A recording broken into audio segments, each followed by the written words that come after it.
This is Catholic Daily Reflections for the 17th Sunday in Ordinary Time, Year B. Today's reflection is entitled, Facing the Impossible. There is a boy here who has 5 barley loaves and 2 fish. But what good are these for so many? Jesus said, Have the people recline. Have you ever been faced with what seems to be an impossible situation?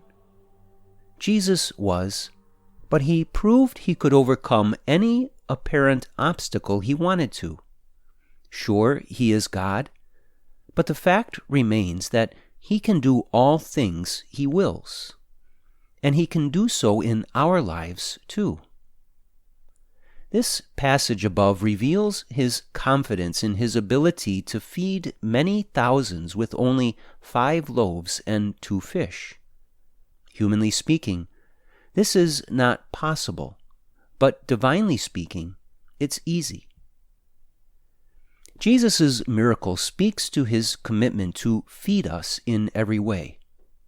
Yes, this was a feeding with food, but it's symbolic of him being able and willing to feed our souls with his grace to face whatever hardship or challenge life throws at us. His grace is enough. The problem is often twofold. First, we face some challenge in our lives, and we see it as something we do not know how to overcome. This can lead to despair and disillusionment. But when this happens, we must reflect upon miracles like this one and realize that all things are possible for God. The second problem we often face is the ability to distinguish between God's will and our own limited ideas. Too often, we come up with our own ideas of what we think is good and right, and we start praying for that. But what if God's idea and will is much different and, of course, much greater? What if God has a plan that we could never have come up with on our own? The truth is that he does have a far more perfect plan for our lives than we could ever dream up. He knows what is best for us, and he can bring that plan to fruition. For our part, we must seek that plan, surrender to it, and have faith in his perfect love, mercy, and power. Reflect today on your future. What is it that seems to worry you the most?